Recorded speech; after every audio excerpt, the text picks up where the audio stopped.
Hello kayo dyan mga friends. Yes, dito pa rin tayo sa village area, no? Sa countryside, sa lugar ni Ate Inda. Lamang yan sa Sapa Grande, Burgos, Pangasinan. It's more fun in Pangasinan. Ganun. So today, magmumukbang tayo kasi feel talaga natin ang village life, no? Pero ang totoo, hindi talaga to dito mga pananim kasi hindi pa man namunga yung mga pananim ni Ate. So ngayon, magmumukbang lang tayo ng bayabas. Ayun.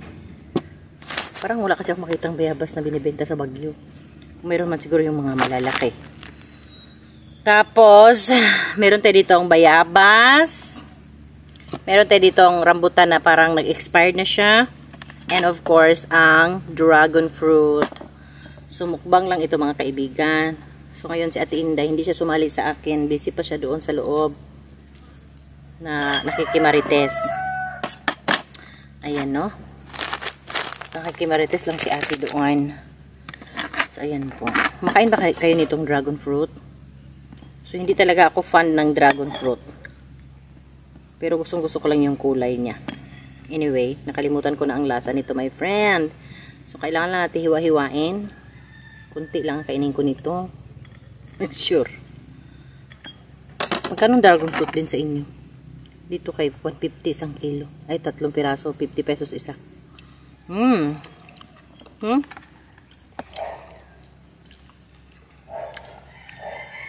Kulay talaga siya. Maganda siguro itong pang gawing lipstick. Hindi siya masyadong matamis.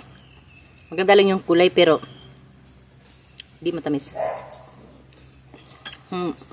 Ngayon na lang ulit ako nakakain ng dragon fruit. So ito po yung breakfast natin mga kaibigan. Parang mas gusto ko pa yung mabulo na lang kaysa dito. Pero maganda lang yung kulay. Ganda lang tignan, no?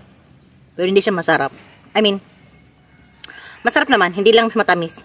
Hindi siya masarap. Yun ang katotohanan. Ha! Food review. Hindi siya masarap para sa akin.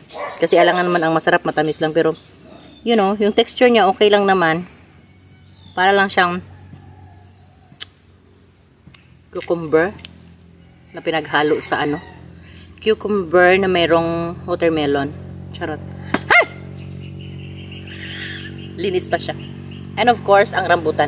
So, lang pala, itsura lang niya sa labas yung pangitignan.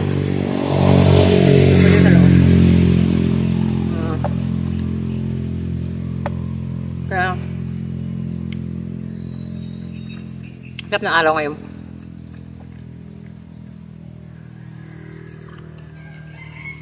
Matamis. Rambutan fan talaga ako simula bata pa. Bata kasi kami. Daming rambutan sa amin sa Mindanao. Paligid lang ng bahay. At saka, ang magulang ko nagbabantay ng farm ng rambutan. Hindi mo na kailangan pang umakyat ng puno. Itasin mo na lang. Sana tumubo to dito kay Ate.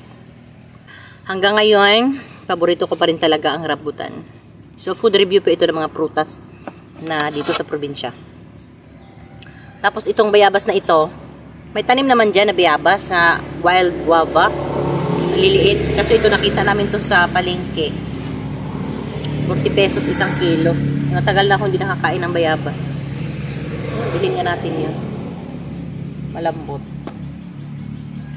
So, kailangan natin ng kutsilyo, kaibigan. Masarap ito na may asin. Dito kasi ako sa gilid ng daan. Daming dumadaan na ito. Gilid ako mismo ng Provincial Road. Bukan bahay niya kasi. Gilid mismo ng Provincial Road. Daming dumadaan. Lalo ngayon, weekend. Daming nagsuswimming papuntang Kabungawan Resort. Hindi siya crunchy. Para sa na-expired. Hinahanap ko yung bayabas na yung pagkagat mo, crunchy na Hindi yung sobrang lambot, hindi rin matigas. Ito malambot siya. Para siyang gapas. Ayun.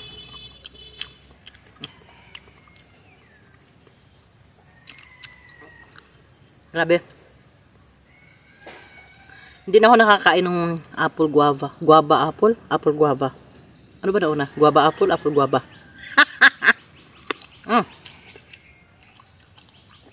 Pero, ang problema din, pagkakain ka ng bayabas, pag nasubrahan nyo, as wala pang naman yung tiyan mo, tapos nagbayabas ka.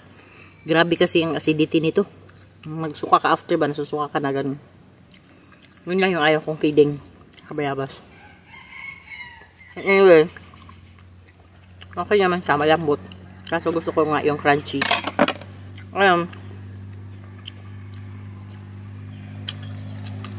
Sana rinig nyo ang aking pagmumukbang. Ubusin ko muna itong dragon na iso. Kalahati. Gati kami ni ate pero sa kanya na ito. Ay! Yatay. Ayan. Ganda ng kulay, no? Kulay ng lipstick. Ang sarap pala kapag kakain ka ng bayabas tapos yung dragon fruit. Tapos meron din tayo nito. Galing pa to nung sinabit ni ate sa bahay niya.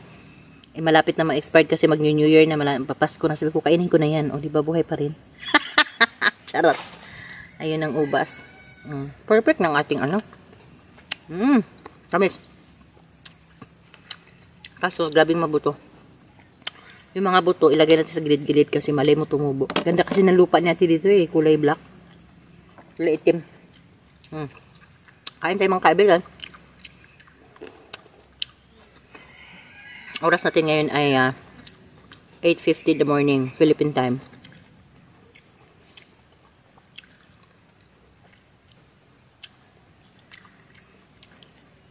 Hindi ko pa na-try mag-harvest ng ubas. May butterfly. Ganda. Dito sa likod ko, ibang may-ari. Ano dyan, kasagingan. Daming saging.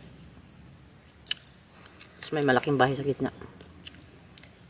At ang harapan ko naman,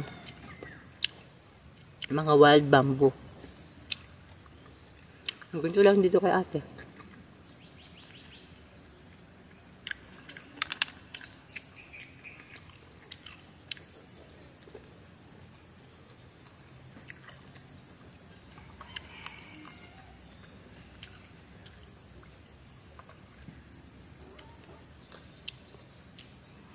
Yung si Mingay. Kumakain ng tinapay at saka chichirya. Unang naubos yung ubas natin. Hindi ko kayang ubusin yung bayabas mga kaibigan. Kalati lang lakot. Pero syempre, di ba?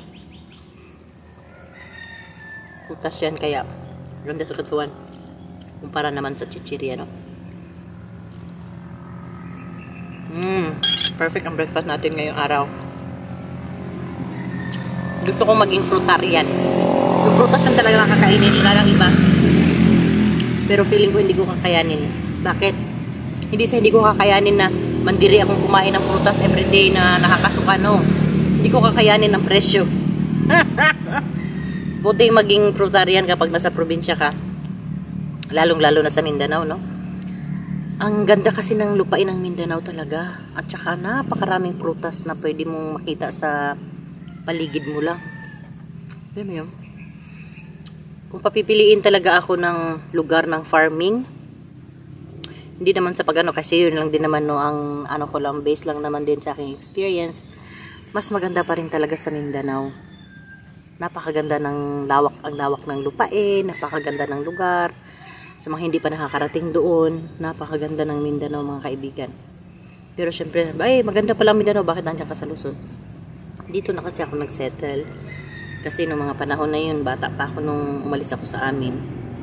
Pero maganda doon. Matutusin, maganda dahil kung marunong lang talaga. Kaya maraming mga nag-farm doon na mga taga-Luzon. Maraming nagpa-farm. Maraming may farm na taga-Luzon naman talaga. Nasa Mindanao. Kapag walang buto.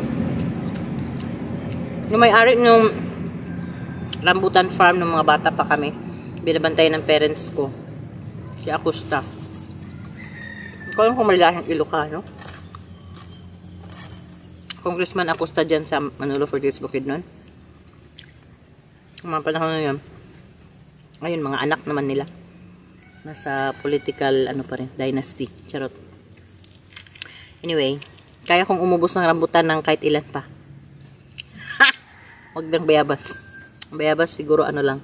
Isang bayabas okay na. Hanggang next time.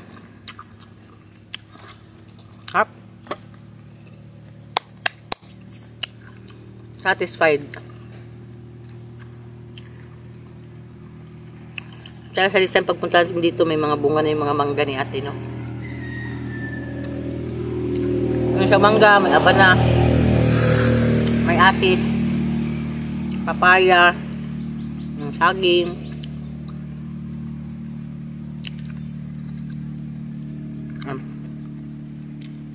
Anyway, masarap dito sa probinsya, no? Lalo kapag kumpleto ka naman dyan. Alam mo yun, importante lang meron kang bagoong. May bagoong ka lang dyan kasi pwede ka nang maglaway. Kung walang bagoong, basta importante may asin at bitchin. Kung ayaw mo naman ng bitchin, asin lang. Kasi meron kang mga pwedeng gulayin. Meron ngayong nakita ko na ano, saluyot, binibili man yan doon sa amin sa Baguio, no? 15 din yung isang bundle, minsan 20 pa. Dito, nagwalis-walis kami doon sa likod, binakita kami sa saluyot, sabi ni ate, tumutubo lang yan dito. Kasi nga, di ba, damo-damo lang siya. Sabi ko, oh, perfect, kaayo. Gusto mo talaga yung healthy living. Maganda talaga sa probinsya. Healthy living ka yun, very low life. Chill lang, relax lang sa oras, ganun. So, yun lang mga kaibigan. Maraming salamat sa pagsama sa akin sa aking fruit breakfast. Sana ay kumain na rin kayo. And see you next time. Bye everybody. Thank you again for watching. Dito na ako sa gilid ng pathway ni ate. Yan ang harap ko. Oh, diba? Wild bamboo. Yan yung bahay ni ate Day. Ang mga aso nandun sa ilalim. Nagtago. Init na. Ayan, ang ganda ng flower niya, oh. Orchids under the Ginilina tree. Ayan. At saka may bago siyang